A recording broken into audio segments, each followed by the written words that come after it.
ಇನ್ನು ಕಾಂಗ್ರೆಸ್ ಬಿಜೆಪಿ ಮಧ್ಯೆ ಧರ್ಮಸ್ಥಳ ಚಲೋ ಜಟಾಪಟಿ ನಡೀತಾ ಇದೆ. ಇದರ ಮಧ್ಯೆ ಸೌಜನ್ಯ ಮನೆಗೆ ಬಿಜೆಪಿ ನಾಯಕರು ಭೇಟಿ ನೀಡಿ ಕುತೂಹಲ ಮೂಡಿಸಿದ್ದಾರೆ. ರಾಜ್ಯಾಧ್ಯಕ್ಷ ವಿಜಯೇಂದ್ರ ನಡೆಯನ್ನ ಸ್ವಪಕ್ಷದವರೇ ಖಂಡಿಸಿದ್ರೆ ಕಾಂಗ್ರೆಸ್ ನಾಯಕರು ಕೂಡ ವಾಗ್ದಾಳಿ ನಡೆಸಿದ್ದಾರೆ.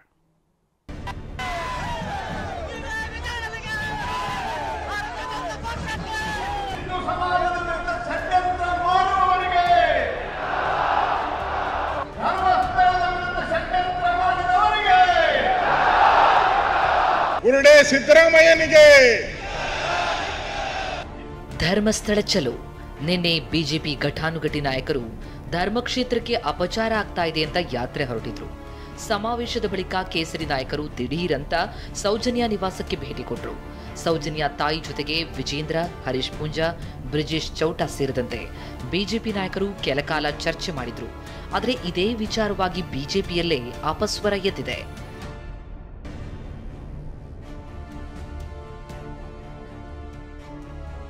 ಸಮಾವೇಶದ ಬಳಿಕ ಸೌಜನ್ಯ ಮನೆಗೆ ಬಿಜೆಪಿ ನಾಯಕರ ಭೇಟಿ. ದಿಢೀರ್ ಭೇಟಿಗೆ ಕೇಸರಿ ನಾಯಕರಿಂದಲೇ ತೀವ್ರ ಆಕ್ಷೇಪ. ನಿನ್ನೆ ಧರ್ಮಸ್ಥಳದಲ್ಲಿ ಬಿಜೆಪಿ ಬೃಹತ್ ಸಮಾವೇಶ ಮಾಡಿತ್ತು. ರಾಜ್ಯ ಸರ್ಕಾರ ಹಾಗೂ ಹಿಂದೂ ಸಮಾಜದ ವಿರುದ್ಧ ಷಡ್ಯಂತ್ರ ರೂಪಿಸಿದವರ ವಿರುದ್ಧ ಕೆಂಡ ಕಾರಿತ್ತು. ಇದಾದ ಬಳಿಕ ರಾಜ್ಯಾಧ್ಯಕ್ಷ ಬಿವೈ ವಿಜೇಂದ್ರ ನೇತೃತ್ವದ ತಂಡವೊಂದು ಸೌಜನ್ಯ ನಿವಾಸಕ್ಕೆ ಭೇಟಿ ನೀಡಿತು.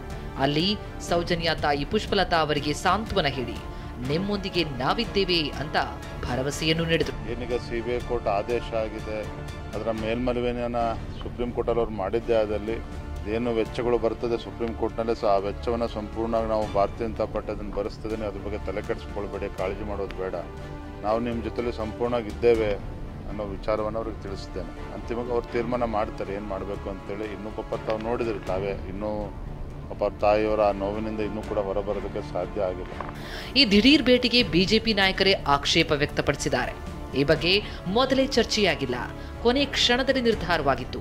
ಆದರೆ ಈ ವಿಚಾರ ತಿಳಿಯದೆ ಕೆಲ ನಾಯಕರು ಬೆಂಗಳೂರಿನತ್ತ ತೆರಳಿದ್ರು. ಕೊನೆ ಕ್ಷಣದಲ್ಲಿ ನಿರ್ಧಾರ ಮಾಡಿದ್ಯಾಕೆ ಅಂತ ವಿಜೇಂದ್ರ ನಿರ್ಧಾರಕ್ಕೆ ಆಕ್ಷೇಪ ವ್ಯಕ್ತಪಡಿಸಿದ್ದಾರೆ. ಬಿಜೆಪಿ ನಡೆ ಖಂಡಿಸಿ ಕಾಂಗ್ರೆಸ್ ನಾಯಕರ ಆಕ್ರೋಶ. ಬಿಜೆಪಿ ನಡೆ ಖಂಡಿಸಿ ಕಾಂಗ್ರೆಸ್ ನಾಯಕರು ಆಕ್ರೋಶ ವ್ಯಕ್ತಪಡಿಸಿದ್ದಾರೆ. ಸ್ವತಃ ಸಿಎಂ ಸಿದ್ದರಾಮಯ್ಯ ಮಾತನಾಡಿ ಸುಪ್ರೀಂ ಕೋರ್ಟ್ ಮೊರೆ ಹೋಗೋದು ಸೌಜನ್ಯ ಕುಟುಂಬಕ್ಕೆ ಬಿಟ್ಟಿದ್ದು ಅಂತಂದ್ರು. ಸಿಬಿಐ ಯಾರ ಅಧೀನದಲ್ಲಿರೋದಯ್ಯ? ಇವರು ಕೇಂದ್ರ ಸರ್ಕಾರದ ಏಜೆನ್ಸಿನೇ ಎಲ್ಲ ಮಾಡಿರೋದು, ತನಿಖೆ ಏಜೆನ್ಸಿ. ಸುಪ್ರೀಂ ಕೋರ್ಟ್ಗೆ ಹೋಗ್ತೀವಿ ಅಂತಾರೆ, ಹೋಗೋದು ಬಿಡೋದು ಸೌಜನ್ಯ ಫ್ಯಾಮಿಲಿಗೆ ಸೇರುತ್ತೆ.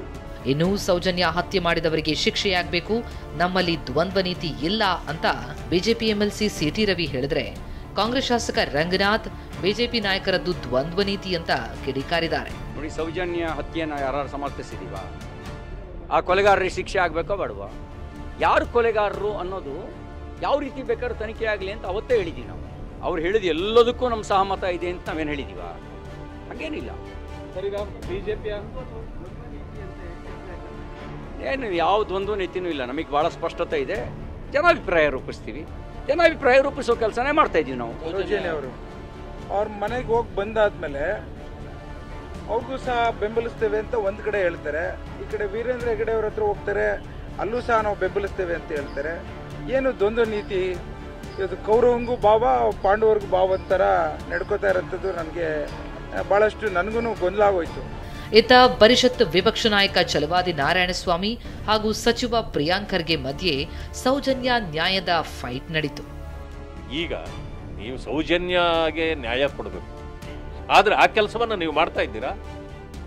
ನೀವು ನಿಮ್ಮ ತೆವಲಿನ ರಾಜಕಾರಣವನ್ನು ಮಾಡಲಿಕ್ಕೆ ಇದನ್ನು ಯಾಕೆ ಮಾಡಿದ್ರಿ? ಮಾಡಿದ್ದು ನಮಗೆ ರಾಜಕೀಯವೇ ಬೇಕಾಗಿಲ್ಲ. ಅದರಲ್ಲಿ ರಾಜಕೀಯ ಲಾಭ ಪಡೆಯಲಿಕ್ಕೆ ಹೋಗಿದ್ದೀರಿ, ನಿಮಗೆ ಲಾಭ ಆಗೋದಿಲ್ಲ, ನಮಗೆ ಲಾಭ ಬೇಕಾಗಿಲ್ಲ.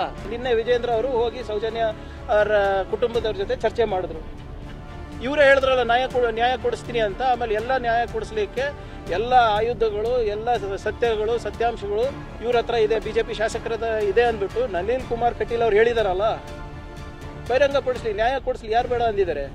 ಸಿಬಿಐ ತನಕ ಹೋಗಿತ್ತಲ್ಲ, ಏನಾಯ್ತು? ಅದರಿಂದ ಇವೆಲ್ಲ ನಾಟಕ ಇವ್ರದಷ್ಟೇ. ಸೌಜನ್ಯ ನಿವಾಸಕ್ಕೆ ತೆರಳಿದ್ದ ವಿಜೇಂದ್ರ ವಿರುದ್ಧ ಮಾಗಡಿ ಶಾಸಕ ಎಚ್.ಸಿ. ಬಾಲಕೃಷ್ಣ ಕಿಡಿಕಾರಿದ್ದು, ಮಗುವನ್ನು ಚಿವುಡ್ತಾರೆ. ತೊಟ್ಟಿಲು ತೂಗ್ತಾರೆ ಅಂತಂದ್ರು. ಸೌಜನ್ಯ ಮನೆಗೆ ವಿಜೇಂದ್ರ ಹೋಗಿದ್ ಯಾಕೆ ಅಂತ ಮಾಜಿ ಸಿಎಂ ವೀರಪ್ಪ ಮೊಯ್ಲಿ ಪ್ರಶ್ನಿಸಿದ್ದಾರೆ. ಇವ್ರು ನಿಜವಾಗ್ಲೂ ಕೂಡ ಧರ್ಮಸ್ಥಳದ ಮೇಲೆ ಭಕ್ತಿ ಗೌರವ ಇದ್ದಿದ್ರೆ ಸೌಜನ್ಯ ಪ್ರಕರಣನ ಭೇದಿಸ್ಬೋದಾಗಿತ್ತಲ್ಲ. ಆವಾಗಲೇ ಇದು ಧರ್ಮಾಧಿಕಾರಿಗಳ ಕುಟುಂಬ ಇದರಲ್ಲಿ ಇಲ್ಲ ಸೌಜನ್ಯ ಪ್ರಕರಣದಲ್ಲಿ ಅಂತೇಳಿ ಬಿಜೆಪಿ ಸರ್ಕಾರ, ಯಡಿಯೂರಪ್ಪನವ್ರು ಮುಖ್ಯಮಂತ್ರಿ ಆಗಿದ್ರು, ಸದಾನಂದ ಗೌಡರು ಪಾಪ ಈಗೇನೇನೋ ಮಾತಾಡ್ತಾರೆ, ಅವ್ರು ಮುಖ್ಯಮಂತ್ರಿ ಆಗಿದ್ರು, ಜಗದೀಶ್ ಶೆಟ್ಟರು ಮುಖ್ಯಮಂತ್ರಿ ಆಗಿದ್ರು. ಆವಾಗಲೇ ಭೇದಿಸ್ಬೋದಾಗಿತ್ತಲ್ಲ ಅದನ್ನ. ಇವ್ರು ನಿರಪರಾಧಿ ಅಂತ ಆವಾಗಲೇ ಪ್ರೂವ್ ಮಾಡ್ಬೋದಾಗಿತ್ತಲ್ವಾ. ಇಲ್ಲಿ ಬಂದು ಎದೆ ಬಡ್ಕೋತಾರೆ, ಅಲ್ಲಿ ಸೌಜನ್ಯ ಅವ್ರ ಮನೆಗೆ ಭೇಟಿ ಕೊಡ್ತಾರೆ, ಹೋಗಿ ಮಗನು ತೂಗ್ತಾರೆ, ತೊಟ್ಲು ತೂಗ್ತಾರೆ, ಏನೋ ಗಿಂಡ್ತಾರೆ. ಸೌಜನ್ಯ ಪ್ರಕರಣದಲ್ಲಿ CBI ಇನ್ಕ್ವೈರಿ ಆಗಿ ಚಾರ್ಜ್ ಶೀಟ್ ಆಗಿ ಕೇಸು ಮುಗ್ದೋಗಿದೆ. ಆ ಸೌಜನ್ಯ ಕೇಸ್ನಲ್ಲಿ ಇವರು ಸಿಂಪತಿ ಕೊಡ್ಲಿಕ್ಕೆ ಹೋಗಿದ್ದಾರೆ. ಏನರ್ಥ? ಪುನಃ ಅದನ್ನು ಕೆದಕ್ತಾರೆ. ಅದು ಸಂಸ್ಥೆಯ ವಿರುದ್ಧ. ಆದ್ದರಿಂದ ವೀರೇಂದ್ರ ಹೆಗ್ಗಡೆ ಅವರಿಗೆ ಒಳ್ಳೆಯ ಹೆಸರಿದೆ. ಅವರು ಸಾತ್ವಿಕ ಮನುಷ್ಯರು, ಸತ್ಯವಂತ ಮನುಷ್ಯರು. ಆದ್ದರಿಂದ ಸತ್ಯ ಜಯ ಆಗಲೇಬೇಕು, ಅವರೇ ಹೇಳಿದ್ದಾರೆ. ಅತ್ತ ಧರ್ಮಸ್ಥಳ ಚಲೋ ಜಟಾಪಟಿ ನಡೀತಾ ಇದ್ರೆ, ಇತ್ತ ಸೌಜನ್ಯ ಪ್ರಕರಣ ಮತ್ತೆ ಮುನ್ನೆಲೆಗೆ ಬಂದಿದೆ. ಮುಂದೆ ಮತ್ಯಾವ ಮಗ್ಗಲು ಪಡೆದುಕೊಳ್ಳುತ್ತೆ ಎನ್ನುವುದನ್ನ ಕಾದು ನೋಡಬೇಕು. Bureau report, TV9.